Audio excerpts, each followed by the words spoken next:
Today we have Dr. Waleed Abdalati, who's director of the Earth Science Center at the University of Colorado. Has a long career in earth science. He was responsible for NASA's first program to map the ice sheets. And I think of him as being an advocate for reconciliation in the War of the Worlds, which within NASA, there are these warring factions of Mars versus Earth, and they tend to attack each other more than work together. But he's one of the few who has been able to bring them together. And today he's going to tell us about changes in the polar ice.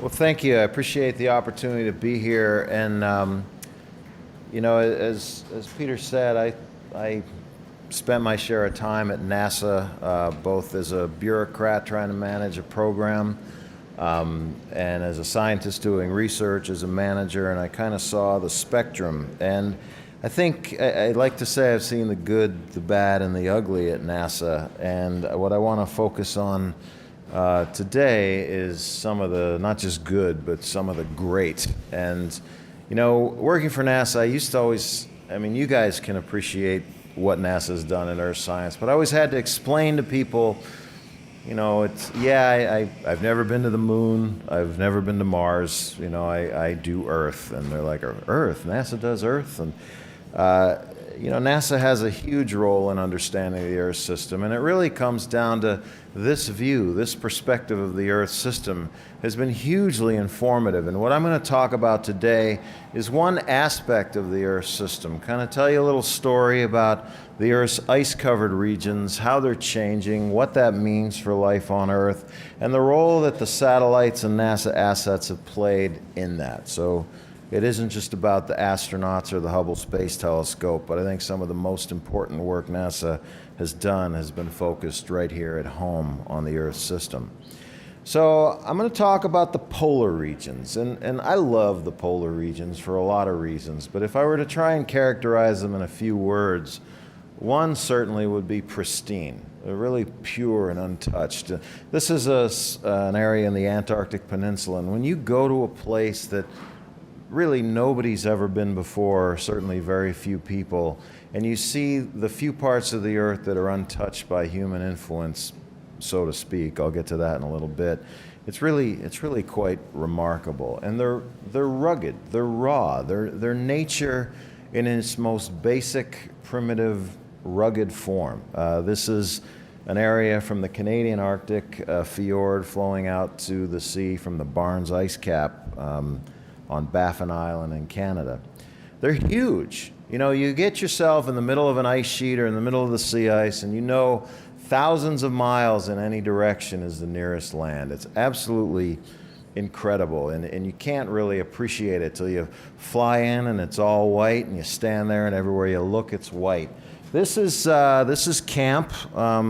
This is our little town on the Petermann Glacier in North Greenland.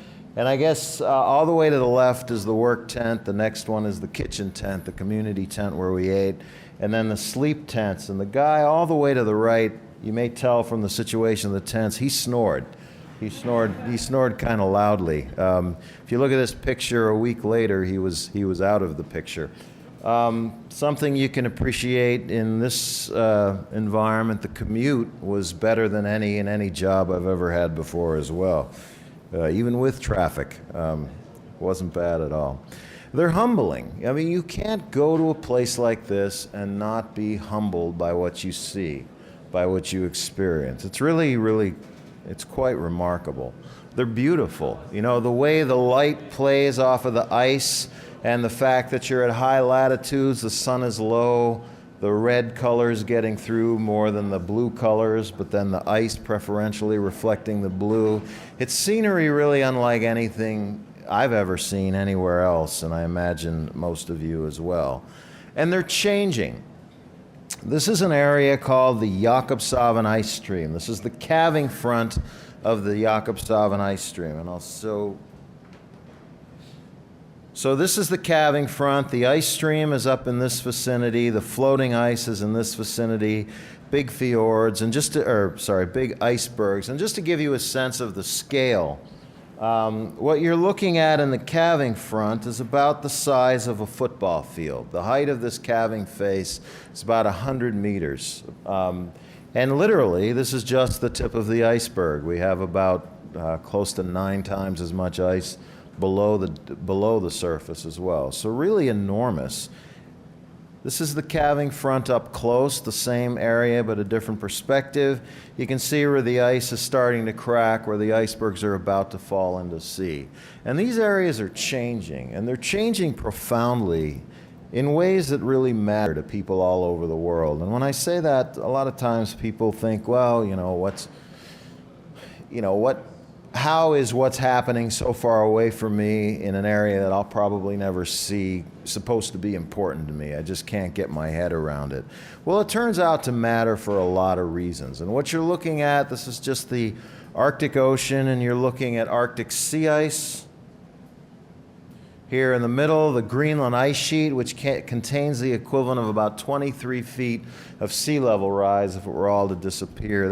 That's not going to happen anytime soon, but there are big questions about what's coming in the next decades or century. The sea ice blankets the Arctic Ocean, insulates it from the atmosphere, controls the exchange of energy and moisture between the atmosphere and the ocean, a hugely important barrier to energy and mass exchange. Very important for global climate as we've come to know it and love it or hate it, depending on your view, and weather as well. And one reason these areas are especially important is because they help keep the planet cool. They have what's called a high albedo, highly reflective, where most of the sun's incoming energy is reflected off the surface back to space. As that ice starts to melt, the sun is absorbed by the darker ocean rather than reflected. This is what's called a positive feedback mechanism.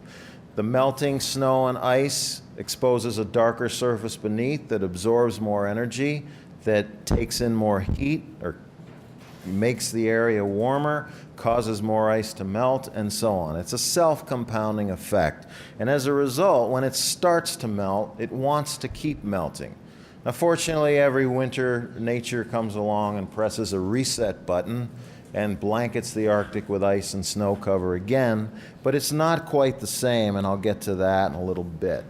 Most of you are probably aware that sea level rise is a tremendously important sociological, economic, and political issue. And these areas here shown in red are areas that are expected to be influenced by 1 meter of sea level rise, which is not that far out of the range for the predictions for the coming century. In fact, as science has gone on and we've learned more, it actually seems quite feasible that we could see that by the end of this century. So 1 meter of sea level rise, if you do the numbers, can affect up to 145 million people worldwide. And by affect, I mean adversely. I don't mean good things come of that. I mean bad things. At a cost globally of about $1 trillion, according to the most recent UN estimates. So what happens to this ice, particularly Greenland and Antarctic ice sheets and their vast stores of water, is of tremendous importance worldwide. So let's look at the history of sea level rise. If we just look at the last 15 years, it's gone up about 3.5 millimeters a year. Doesn't sound like much until you stack it up over a century and you consider most coastal areas tend to be shallow and sloped. There's coastal erosion, significant effects at 3.5 millimeters a year. If we look at the last century, it was actually about half of that. Okay? So it appears the last decade and a half seas are rising twice as fast as the century before, and the century before that was only about 1/3 as much, about 0.6 millimeters a year. So it seems that sea level is rising at an increasing rate. The source of this increased rise is most likely land ice, glaciers and ice sheets. But if we look back in our planet's past, oceans have actually risen by about 5 centimeters a year, if you look in this area here and this area in here. So about 1 meter in 20 years, much less 1 century. Now this is when large ice sheets blanketed most of North America and they decayed very rapidly through meltwater pulses and caused rapid increases in sea level rise. We're not there now, but we're in some situation where obviously there's some concern, some interest in knowing what is coming. So this figure is what I like to call Ice Sheets 101. It explains how ice sheets grow and shrink. Now, ice sheets grow primarily through the accumulation of snow. It snows on top of the ice sheet, it grows and grows in the middle, starts to spread outward under its own weight. It's kind of like when you pour really thick pancake batter onto a griddle, it globs up in the middle and the edges get thinner and spread outward. At those edges, it can melt. See if I can find my mouse. It can melt and run off the surface as water.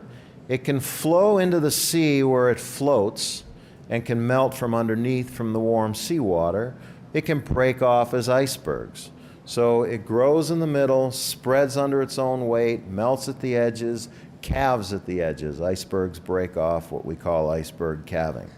Now the kicker is that as climate warms, which it has been doing, melt goes up, the flow rates go up, and the accumulation goes up. So there's sort of been this race, this battle, this tension between ice sheet growth and ice sheet shrinkage. And it turns out, no surprise, well, it's a surprise to some, but ice sheets, the loss mechanisms are increasing more rapidly than the gain mechanisms, and the ice sheets are shrinking, contributing to sea level. Now, I show this picture a lot. This is two friends of mine. You may have recognized right off the bat that they're graduate students by nature of the work that they're doing.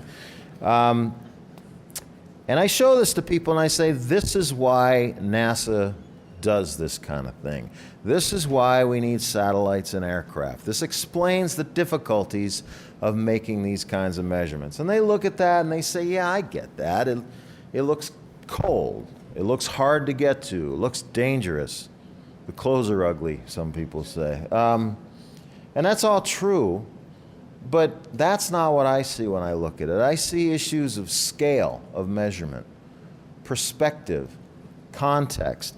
How do you turn what you observe into this little area into something meaningful about an entire ice sheet, all of Antarctica? Those guys were just a little speck in this section of Antarctica, smaller than the tip of that arrow, if you can imagine that. And what you're looking at here is, this figure is the last 25 years of temperature change from satellites over Antarctica. So a lot of Antarctica has actually been cooling, but in the west, on the left side of the image as you're looking at it, it's been warming significantly, and the peninsula has been warming significantly, and that's important. So context, scale, and perspective of observation. It's very difficult to turn that one little measurement into something meaningful about a continent like all of Antarctica. So the satellites come into play, and this is just sort of a hit list of all the main satellite observations that are helping us understand how the ice is changing and why. We can look at the reflectance, how well it reflects energy, the temperature of the ice, the melt of the ice, the snowfall on the ice, where and how it's growing and shrinking, the flow rates of the ice, all from space. Now, not just from space. We have to integrate this with models. We have to integrate this with field observations, which is why these two guys were doing the work that they were doing. But I want to call your attention to three things in particular, kind of the biggest advances in understanding how the ice is changing. The first is altimetry, okay? Laser altimetry from the ICESat mission. Satellite flies along, times the travel time of a laser pulse, or measures the travel time to the surface, gets the range to the surface. From that, we can back out the elevation when we know the position of the satellite. And we stack these up, flight after flight after flight over Greenland and Antarctica, about 14 times a day, day after day, month after month, year after year. And so that we get some picture of the elevation of the ice and how it's changing. And that's hugely important because the nature of the change has a topographic signature. If ice is speeding up, the elevation changes one way. Okay? It slumps one way. If the ice is melting, the elevation kind of all lowers uniformly. If the ice is changing because of changes in snowfall, it grows or it shrinks in a somewhat different way. So we don't just watch the ice grow and shrink over time. We look at how it's doing that, and from that we can infer why it's doing that, and ultimately what the future may hold. Another really remarkable mission is called the GRACE mission, Gravity Recovery and Climate Experience, for those of us who worked with it. GRACE is a pretty fascinating mission. The way it works, you have two satellites separated by a certain distance, and if you imagine this podium as an ice sheet, the satellites are flying along at some separation. When the first one gets into the gravitational field of the ice sheet, it accelerates. It increases the distance between it and the one behind it till it leaves the ice sheet. Now this one is accelerated, this one has slowed down, and the spacing here is about the same as the spacing here, and the amount of separation between the two tells us something about how much the ice sheet weighs, how much mass is on the ice sheet. We watch that over time, and as time goes on, if the satellites separate by less and less and less, that means the ice sheet underneath it is shrinking. If they separate by more and more and more, it's growing. And then the third approach is what we call the flux-based method. You just take the difference between what goes in, the accumulation, and what comes out, the ablation, the melting, plus the discharge. Okay, so we have melting at the surface plus the calving is the loss. The accumulation at the surface is the gain. We take the difference between the two and we figure out what the mass balance of the ice sheet is. Well, the key tool in getting at the loss, the discharge, the flow, has been SAR interferometry. And the way that works, for those who aren't familiar, is we measure the wavelength, the phase of the wave returning from a surface in relation to another location. So we get a phase. I lost my pointer. Here's my daughter. A phase return from here and a phase return from here, and there's some difference in phase. But if one surface moves like this, the relative difference in phase changes, and the amount of that phase change tells us how much that surface has moved. The time separation between the two measurements allows us to figure out how fast it's moving. And in this way, we very accurately, very precisely get glacier and ice sheet flow rates. Right? So I'm going to put those into a story for you in a little bit, but I want to call your attention now to Antarctica. The Antarctic ice sheet, actually I'll give you this, we break it into the West and East Antarctic.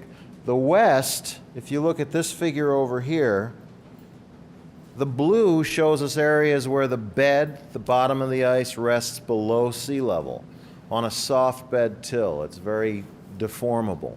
Right? The West holds the equivalent of about 3.3 meters of sea level, 5 meters depending on which estimates you look at. So I don't know if I said it, but the right is if you were to remove the ice off of the ice sheet entirely, this is what you'd be left with, although I don't think it's red and white, but you get the idea with the topography. So the West Antarctic is kind of ready to spill into the ocean. When it starts to retreat at the margins, at the tip of where I labeled the weak underbelly, this is a term coined by Terry Hughes a couple decades ago. When it starts to retreat, the warm water starts to erode the floating ice that's at the end of this arrow here. There's nothing really to stop it. As the ice calves into the sea, the warm water can keep eroding from underneath, can keep melting, can keep weakening this floating ice, and it can continue to retreat all the way to the transantarctic range. Okay, there it is. This boundary in here shown by the mountains in here. So this is potentially unstable. Well, what does instability look like? Well, the ice speeds up. The grounding line, where the ice becomes afloat, flows off the land and the sea, retreats. The calving front retreats. And the elevation slumps. It starts to get thin in these regions and lose mass. all of these things are happening. We can detect all of these from space, from satellites, in the way I showed you on previous slides. And we're starting to see the weak underbelly in retreat. It's starting to slump. It's losing a lot of mass. The grounding line is retreating. We can't say at this point that collapse is underway. By the way, collapse in these terms means we lose all that ice in a couple hundred years. I don't want anyone leaving this room thinking, you know, everything's fine and tomorrow all the ice spills into the sea and many people get wet. But we're seeing behavior that is certainly indicative of collapse. We just haven't observed it long enough to know if that's what's underway. Another area, the Antarctic Peninsula, many of you may have seen this, but if you look at the satellite imagery in 2002, in January 31st, it looked like this. About 6 weeks later, it looked like this. And the area that's lost is an area about the size of the state of Rhode Island, if you look at this. In my discipline, for whatever reason, the standard unit of measure seems to be small New England states. And this is a Rhode Island collapse. But the more important aspect or feature of this is not so much the size, but the fact that this ice was probably about 700 feet thick, probably more than 10,000 years old, and it disappeared in about a month's time. Okay, big changes that may or may not have been going on over time, but we hadn't had the tools to look.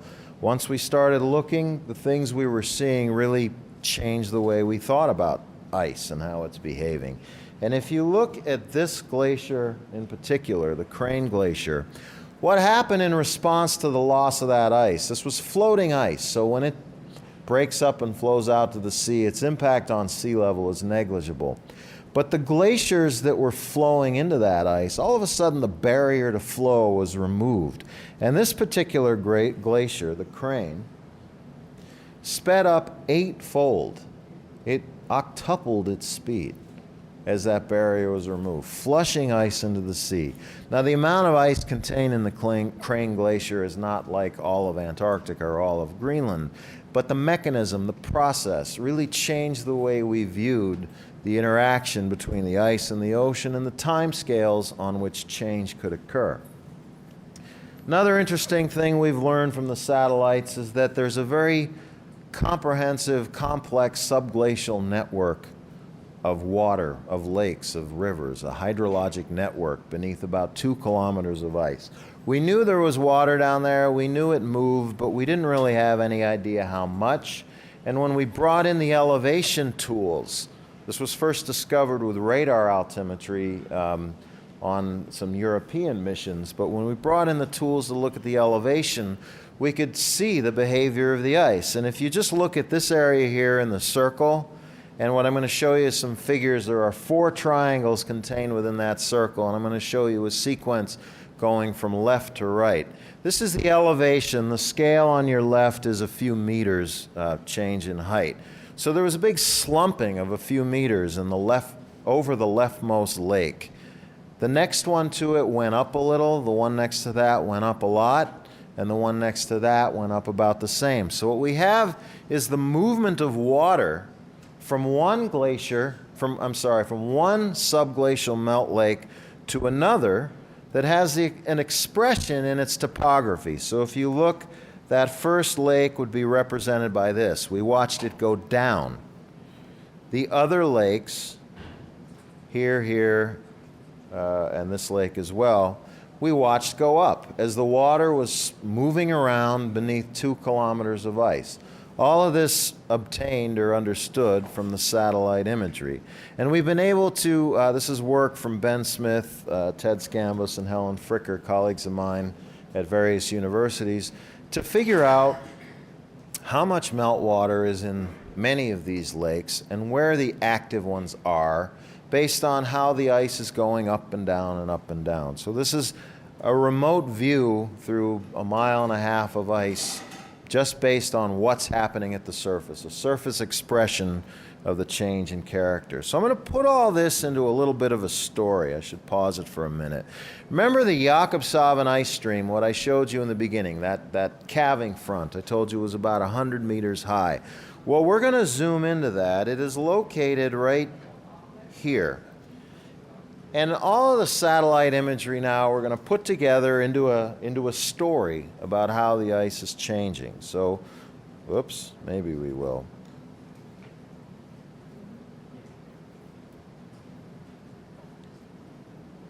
There we go. So we're zooming into the Jakobshavn ice stream. And you'll see it in a minute. It's right here. And what you see is the calving front right there. This is floating ice. This is icebergs. This is the grounding line. And over here you see melt lakes. And I'm going to talk about the melt lakes in a little bit. But right now, just focus on the ice stream itself. As we zoom in, you're going to see lines. The faster the lines move, the longer the line. That's the faster the fastest ice. So you see the main ice stream here, the tributary here, what we call drawdown here. All this derived from satellite observations, what we call drawdown here. And what happened is this glacier moved about 7 kilometers a year. And in 2001, the calving front was here. It had been stable for about 50 years. And then in 2001, it began retreating about a mile a year, so that by 2006, it had retreated about 5 miles, which was the equivalent of about the previous 90 years in 5 years' time. Well, remember the Antarctic Peninsula. So the removal of this ice, this barrier to flow, got kind of cleaned out of the pipeline, allowed the glaciers, this was one of the fastest in the world, to double its speed to about 5 feet an hour. So it starts flushing its ice out to the sea, and what you're looking at now, the colors, are elevation imagery, which I'll speak to in a minute. Start flushing out its ice, started entraining the ice further upstream, bringing that out to the sea and increasing the ice sheet contribution to sea level rise. So what you're looking at is results from ICESat, the altimetry data, that shows a slumping. Remember I mentioned there's a signature to change. Well, an accelerated flow has sort of this dimple here that will radiate outward with time and work its way further and further into the ice sheet. It's not just there, though. We're seeing the same phenomenon in southeast Greenland, in northwest Greenland, and it appears to be working its way up northward as temperatures are increasing. The reds are actually slight growth, because while this has happened, snowfall has been increasing and the middle of the ice sheet has been growing. So remember I mentioned this battle, this struggle going on between the two. Well, you're seeing it unfold right here. So the Jakobshavn ice stream turns out to be a conduit. Okay, if you look at this, again, blue is below sea level. The other colors are above sea level. So it is a little channel that provides access to the interior of the ice sheet, all of that ice. We don't know what's going to happen. Is it going to keep eroding? Are large portions of that ice going to flow through this little channel? We don't know at this point. We're still trying to watch.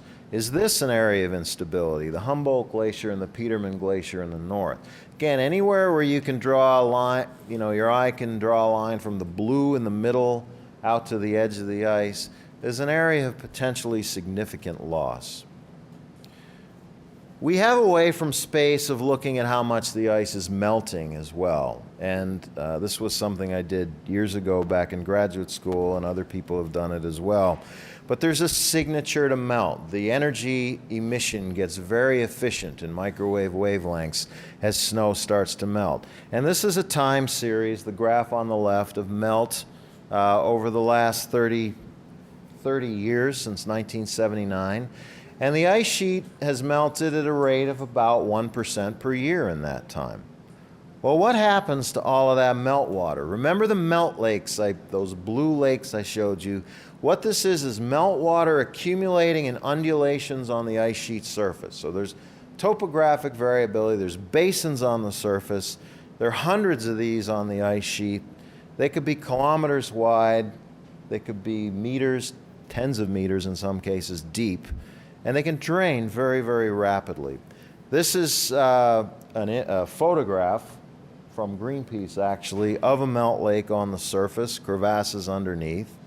And this is a some photographs of a crevasse on the left and a moulin, these tunnels into the ice where the water can flow and somehow make its way to the bottom of the ice sheet. In the case of a crevasse, the weight of the water can actually pry open the crevasse. So as long as there's enough water, it can force the crevasse open. More water fills it. It forces it open more and more. And in theory, this can go on forever as long as water is available. So the water can make it to the bottom of the ice. In the case of the right side, this is water flowing into a moulin. And I show this image. I say this is one of the most famous images in glaciology. One of these people is my glaciology professor, and I'm pretty sure it's the guy furthest from the flowing water. The others are his students, and I say this is a lesson in academic hierarchy. You've got professor, graduate student, and undergraduate student with his or her back to the flowing water, and then the postdoc is off in the back, you can see, kind of finding his or her own way. But the point here is you don't want to get too close to these things, and you most certainly don't want to fall in, because the water flows into these tunnels and can go down through a half kilometer of ice to the bottom. This is what happens over time. It can erode some very large channels. And this is an animation that shows what goes on when it flows to the bottom. So you have your melt lake in the topography of the ice. Eventually, the water finds its way to the bed, where it flows along the interface between the ice and the bedrock, accelerates the flow, so that in the summer, the ice can flow twice as fast as it flows in the winter. Now, it turns out this is pretty widespread over much of the ice sheet. Not so much in the fast-moving outlet glaciers, but large slabs of ice are moving much faster in the summer than they are in the winter. So as melt increases, so too does this phenomenon. Now, I want to turn our attention to sea ice now, the thin veneer of frozen seawater that blankets the surface of the ocean. You can't give a talk about the Arctic without showing polar bears, so here they are. Enjoy. We're going to leave them now. Similar to the ice sheets, this is what these are the capabilities that we have in space from satellites. Again, the reflectance, the temperature, the motion in sort of a different way, the deformation characteristics, the extent of the ice, the area, the concentration. Very, very powerful tools. And and thickness as well. I want to call your attention to the concentration and extent. The passive microwave in particular, and then the thickness, okay? The ice grows and shrinks in the summer and winter. Remember I talked about that reset button. So here it's at its winter maximum right there, and then it melts to its summer minimum right there. You can watch it again. Maximum and then minimum. Now, that minimum is the ice that survives the summer melt. Okay, it's thick, it's hardy, it's been around a long time. And it tells us something. The state of that minimum tells us something about the state of the Arctic. Now, we track this over time with passive microwave satellite data, and in the 70s, NASA kind of figured out, NASA figured out how to monitor ice in this way. Did it with its particular mission or instrument, the Simmer sensor, scanning multi-channel microwave radiometer, till 1987, and by that time, there were operational capabilities that carried the measurement forward. So in a rare occurrence in case of satellite observations of the Earth, we actually have about a 30-year record of data. And what that record shows is a steady, or not steady, but a persistent decline in ice cover to about 2007. There it is, to about 2007, where the ice was about 29% lower than the previous record in the series, and about 44% lower than the average in the series. But more illustrative is the figure. Okay, in 2007, the minimum was what's shown in white, as opposed to the 30-year, in this case 28-year average, 29, shown in the yellow. Okay, so note the Canadian archipelago Okay, this area was ice-free for the first time since we had the satellites to observe this. And in fact, there were people sailing this. There's a retired hog farmer from Minnesota who sailed this in the summer of 2007 on a boat called the Cloud 9. And when I mention that to people, usually someone will remind me that in history this has been done and it's no big deal. They had heard somewhere on the radio from their favorite announcer that this was done in 1905 by a guy named Roald Amundsen, and that's true, sort of. It took Amundsen 3 years, 1903, 4, and 5, and there were dozens of often tragically failed attempts before that to navigate the Northwest Passage. So it's a slightly different regime we're in, if you will. And normally I tell people, don't worry a whole lot about 1 year. It really doesn't mean much in the grand scheme of things, and it's too easy to point to something and say, oh, it means this or that, and you don't have enough of a basis for such a statement. But if you look at the trend, which is shown in red, and then you add 2007 to that and 2008 to that, clearly the ice is on a decline. And if you compare it to the models we use to project future climate, the state of the ice is shown in blue there. The dotted line is the average. The range is the shaded area shown in blue. And we're pretty well outside the range. We were in 2007 where the models said we'd probably be in about 2050. So the ice is declining. It's declining a lot faster than we expected. And many people say, yeah, well, you can't trust climate models, and we don't want to base expensive policies on climate models when we're not sure about them. But they may not only be wrong or misestimate something in one direction, they can also go in the other direction, and sometimes they're too conservative. And in the case of the ice, that appears to be the case. So where are we? Are we going to see an ice-free Arctic this decade, in 5 decades, in a century? Well, certainly the trajectory we're on points to it being sooner rather than later, and much sooner than many of us had thought, as little as just a few years ago. Well, one of the reasons the models, I think, are off, people work very hard, put in the best physics we have in them, do their best to represent the world as we understand it, but there's data missing. And one of the key variables is thickness data.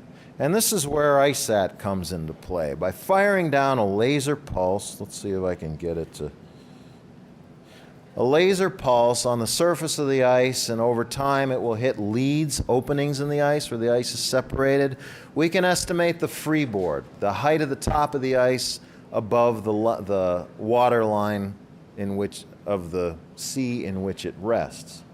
And that estimate, with some adjustments and assumptions about snow accumulation and density, helps us figure out how thick the ice is. And when we put that into the equation, we start to see not just a shrinking Arctic ice cover, but a thinning Arctic ice cover that's much weaker and more vulnerable to change. So what you see here, this is from a paper by a colleague of mine, Ron Kwok and others, Ron's at JPL, is that at the start of the ICESat mission, in this area here, over Greenland and the Canadian archipelago, the thick ice that was there has become thinner. The thin ice that was there has disappeared. Okay, this is thickness estimates based on ICESat data. And this is supposed to help you see it in case my arrows didn't work well enough. The point here is that as the ice shrinks, as the summer ice starts to disappear, it's replaced with winter ice. That's fine, that's great, but it's a thinner ice cover. It's a more vulnerable ice cover. And when you put that together with ice age data, which is similar, older ice is generally thicker, younger ice is thinner, we start to see, this is from colleagues at the University of Colorado, we start to see first year ice cover, this is in February now, so this is the winter ice, second year ice cover, and then older ice based on the satellite data. This is the average for 81 to 2000. This is 2009, okay, February 2009. It's all new ice. It's a younger, thinner, weaker ice pack. So we combine that with the area change, which is shown here. The thickness change. The ICESat data is are the red points at the right of the image or right of the graph, and submarine data, where it's the opposite measurement. The submarines go under the ice, look up, measure the draft of the ice, and estimate that thickness across transects shown in the inset figure. We see the thickness is on a decline as well. And because we're looking at volume, it's pretty simple math. If the area is shrinking and the thickness is shrinking, the reduction in volume is multiplicative. It's the product of the two. So the ice is actually shrinking much faster than the area changes would suggest. However, if we turn our attention to Antarctica, the ice is actually growing in Antarctica. Just a little bit, about 1% per decade, as opposed to the shrinking of the perennial ice cover in the Arctic, which is 10% per decade. So lots of loss in the Arctic, slight growth in the Antarctic. There are reasons for this, but the reason I like to show this figure is because it reminds us, we don't have it all figured out. The world is a complex place, and what applies in one area does not necessarily apply in another, and we should never lose sight of that. We shouldn't assume that we got things figured out because we see something happening in one place. Why is it different? Well, there's real valuable earth science information into understanding those differences. I'm going to skip over that for... Okay. So when we put all this satellite information together, we've actually really revolutionized our understanding of the behavior of ice sheets and sea ice in ways we never knew. We've literally rewritten textbooks. And here are some of what I call transformed polar paradigms that the satellites have shown us. The ice sheets don't take centuries or millennia to respond to climate change, as was once thought. They take days, weeks. It does not take long. A breakup at the calving front can have impacts way far up into the ice sheet. Some of the outlet glaciers have accelerated faster than we really thought they could. I mean, the Jakobshavn is one example. It doubled its speed. It was one of the fastest glaciers in the world. It doubled its speed. Really, I always thought it was close to some sort of theoretical limit, but it turns out who knows what the limits are. Both Antarctica and Greenland are expected to lose mass as climate warms. We used to think Antarctica would probably grow. It was so far below melting that any warming temperatures up to maybe 5 degrees, the increase in accumulation would cause it to grow and reduce sea level, while Greenland shrunk slowly in the north. Turns out Greenland can shrink fast. Antarctica seems to be shrinking as well. The ice moves faster in the summer over large areas than it does in the winter. I didn't talk much at all, actually, about the rapid melting, but under the floating ice, the ice can melt faster than we thought. There's an active subglacial hydrologic network that the satellites have really provided insight to. There's a rapid decline of sea ice area in the Arctic, much more than certainly the models had predicted. There are other critical observations. We've seen the Arctic is experiencing enhanced warming, but large parts of Antarctica have actually cooled in the last 20 years anyway. We've been able to map the spatial character of the sea ice thickness decline, increases in ice cover in Antarctica, increase in Greenland melt, and we've actually provided very, very detailed maps of the Antarctic ice sheet. I didn't touch upon those, but because it's so hard to get to and observe, you guys in Google Maps, when you zoom into a certain point, you get to, you don't have the data. Well, Antarctica was like that for a long time, but there since has been the development of data from the satellites. And I want to leave you with a couple thoughts. First of all, from a climatological perspective, we're in uncharted territory. It used to be temperatures got warm, there was more carbon dioxide put in the atmosphere as a result, and that would slow the rate at which the atmosphere cooled over time through the ice ages and the interglacials. Now, the carbon dioxide is forcing the warming. It's causing the warming. It's a different regime, and we're at a carbon dioxide level that at least human civilization hasn't experienced before. It's new territory. Now, the effectiveness of society's response to these changes depends really on three things. It depends on how big the changes are, how fast they come, and our ability to anticipate them. Okay? And this is where the observations are key, particularly in our ability to anticipate what's coming. The observations will help us and the models figure out how big the changes are, and how fast they seem to be coming. But it's really the future.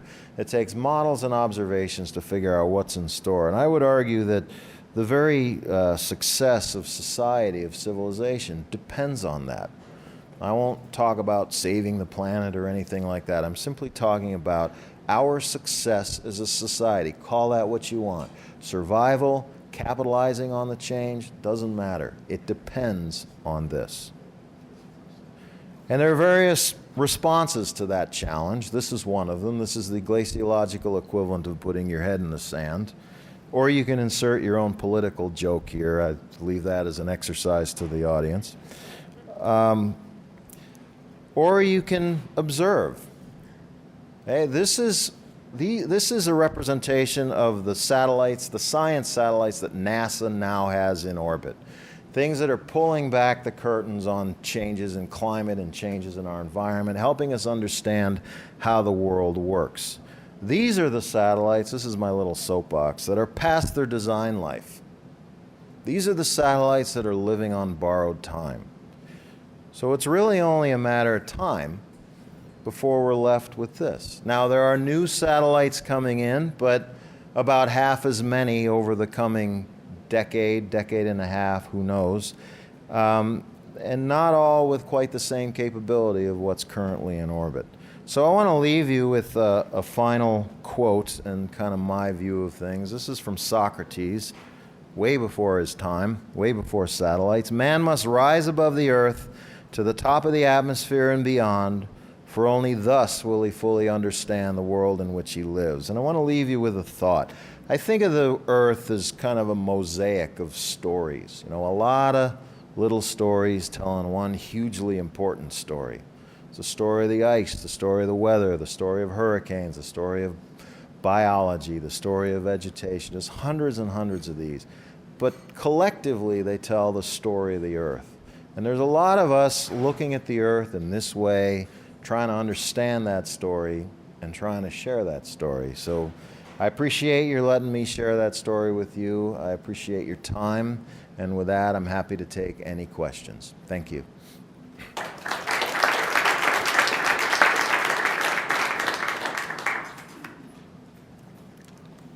Yes. Freshwater ice in the Antarctic melts and mixes with the salt water. There's some entropy increase. Is there a heating effect that, is there any kind of, does that go faster than you might expect otherwise? The question was, when freshwater ice from the Antarctic mixes with seawater, there's some energy exchange that goes on there through the different densities and thermal characteristics. I don't really know enough about that to comment. What did surprise me, though, that I learned is, I mentioned when the floating ice breaks up and flows away, I said its effect on sea level is negligible. It turns out I didn't used to think it had an effect on sea level because it was floating. Your old experiment, you put your ice cube in the glass, it melts, the water doesn't go up. But it turns out because of it's fresh, and fresh water is of lower density than seawater, it actually kind of sits on top of the seawater. I mean, it does mix, but the volume of fresh water is greater than the volume of salt water that the ice displaced. So it turns out that there's about a 2%, 2.5% increase in sea level. Sorry. An increase in sea level equal to about 2.5% of the volume of ice that melted. But as far as the thermal impacts, I don't really know enough about that to comment. Yes? I'm interested in the differential ice loss or ice gain in the north and south poles. If we assume that the thermohaline belts in the northern hemisphere are weakened and the ones in the south are strengthened due to this, Is that a valid assumption, number one? Say that again. I'm assume the thermohaline circulation in the It's northern. probably weakened. Okay. And the southern ones remain the same or even Yeah. strengthened. Yeah. What does it have near the equator? That differential. Boy, that's a good question. You're asking me oceanographic questions, and I'm not an oceanographer. I don't know the impact at the equator. But what I do know is that climate under human civilization has come to kind of rely on certain things. A certain robust thermohaline circulation, certain amount of reflectivity at both poles, a certain amount of exchange of energy between the ocean and the atmosphere, and we're perturbing that pretty substantially. And I don't think anyone really reliably knows the global impact of that change. We're still struggling with understanding even some of the local impacts. Anything else? Any other questions I can't answer? All right, well, I appreciate your time and attention. Thank you.